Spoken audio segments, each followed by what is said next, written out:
When you get your bike, it'll be packaged in the box like this. The easiest way is to just start slowly removing things, where you're going to be able to separate this front tire and take that out. That way the rest of the bike will lift out fairly easily. There's some boxes and different parts, so just start taking stuff out. If there's any zip ties that are attaching anything, you're going to want to cut those. Just make sure you don't cut any of the other wires that actually function on the bike itself.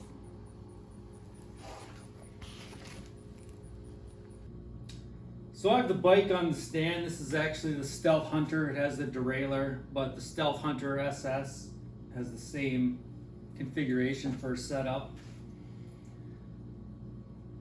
You can do this on the ground. You don't need a stand. It's easier for me to get the bike off the ground for the video.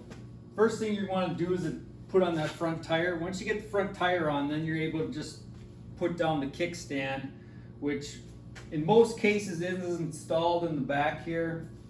Every so often it'll ship with the bike, but I've been trying to attach that so that people can get the front tire on, throw it on the kickstand, and then you can do the rest of the assembly. So the front tire on the Hunter and Hunter S is a through axle.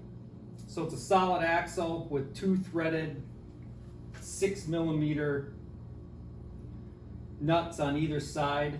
So those tighten and attach the front tire. So this is that axle, two threaded ends. Through axle are much stronger than a lot of the quick release. You'll end up taking these two plastic protection off the bike and make sure that there's a clear pathway through the axle, and then you will attach the axle to the front fork. The front fork is configured to spin like this as part of the suspension, so you're just going to have to try to get that straight as you can to where that axle will slide through, and then you're going to tighten both sides with a 6mm Allen wrench. So with the front fork, this right here, you're going to have to remove that. That's just to protect the brakes, so that if you accidentally touch the front brake, it doesn't engage the brake pads. You can see that this will move up and down and side to side. So you just have to get where the front axle of the tire is pinched in this area here, and then it's the force from either side that actually hold the axle, and it spins on, the hub spins on that front axle. So you want to make sure that the axles fit perfectly into these groove slots on either side of the front fork. So now that you have that front tire on, you're going to be able to drop the kickstand. The bike will stand by itself. Next, you're going to want to attach the front handlebars. In order to do that, you can remove all four of the bolts here on the front part of the handlebar stem.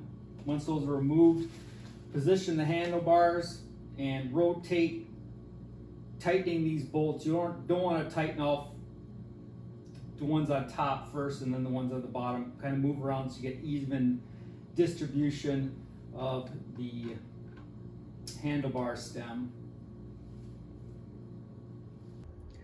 You can see with the handlebar assembly, there's some marks that indicate having the handlebar centered. You're gonna rotate, tightening those four bolts, get it nice and tight. The other big thing about the bicycle headset is that anytime you try to adjust the handlebars, you're going to want to first loosen the star nut and then both sides of the handlebar stem.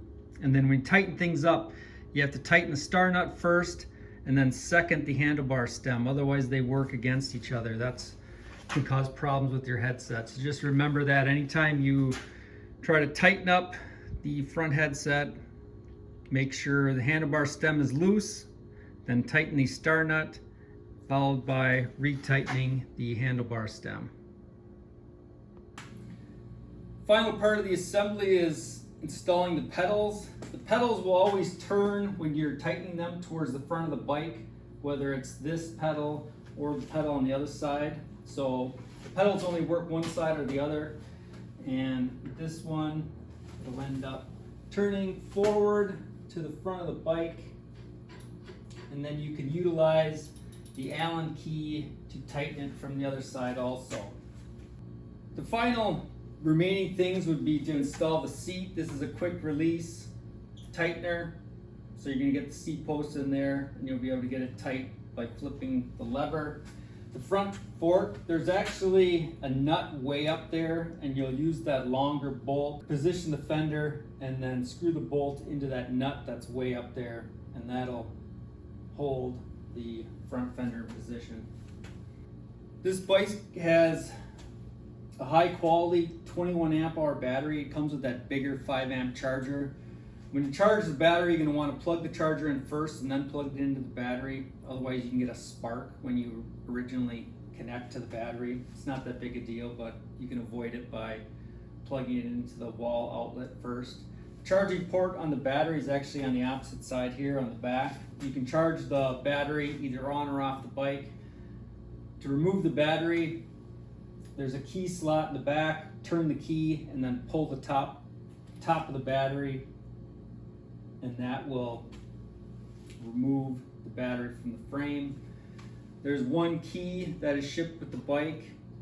It'll usually either be attached here or with the charger. The only function for the key is to remove the battery.